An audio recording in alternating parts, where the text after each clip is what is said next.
સુરેન્દ્રનગર જિલ્લાના મૂડી તાલુકાના ખાટડી રોડ પર આવેલા સરકારી ખરાબા ખાતે જપ્ત કરાયેલ વિદેશી દારૂનો મોટો જથ્થો નાશ કરવામાં આવ્યો હતો।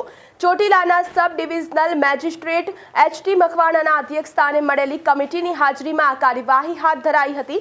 મૂડી પોલીસ સ્ટેશન દ્વારા અલગ અલગ કેસમાં જપ્ત કરવામાં આવેલી કુલ 57,113 વિદેશી દારૂ અને બિયરની બોટલો, જેની અંદાજિત કિંમત રૂપિયા 1,57,89,949 થાય છે, તેના પર રોડ રોલર ફેરવી સંપૂર્ણ નાશ કરવામાં આવ્યો હતો।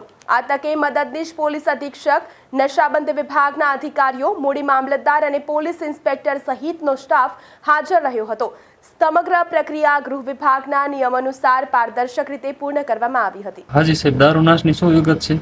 રાજ્યની અંદર ગુજરાત રાજ્ય નશાબંધી અધિનિયમના અમલીકરણ અર્થ મૂળી પોલીસ સ્ટેશન દ્વારા સમયાંતરે જુદો વિદેશી દારૂ એટલે કે પરપ્રાંતીય દારૂ છે પ્રોહિબિશન કાયદા હેઠળ જપ્ત કરવામાં આવેલો હતો।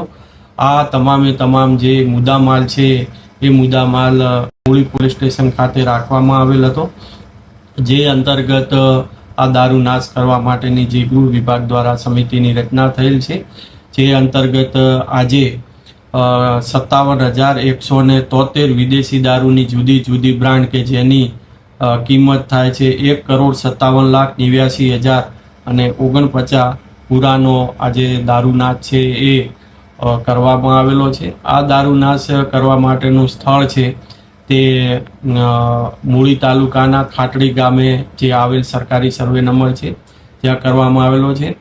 આ દારૂનાશ કરવા માટે જે કમિટી છે, કમિટીના તમામ સભ્યો પણ ઉપસ્થિત રહેલા હતા, જેમાં મદદનીશ પોલીસ અધિક્ષક શ્રી સબ ડિવિઝન સુરેન્દ્રનગર, નશાબંધી અને આબોકારીના અધિક્ષક શ્રી, તેમજ મૂળી પોલીસ સ્ટેશનના પોલીસ ઇન્સ્પેક્ટર શ્રી અને તેઓનો સ્ટાફ, સાથે આ કામગીરીની અંદર મામલાદાર મૂળી અને તેમનો સ્ટાફ, તેમજ થાનગઢ અને ચોટીલાનો પણ જે મામલાદાર કચેરીનો સ્ટાફ છે એ પણ ઉપસ્થિત રહેલો હતો અને તમામ મુદ્દા માલને આ સરકારી સર્વે નંબર ખાતે લાવી અને 3 વાર બુલડોઝર ફેરવી અને સંપૂર્ણપણે નાશ કરવામાં આવ્યો છે।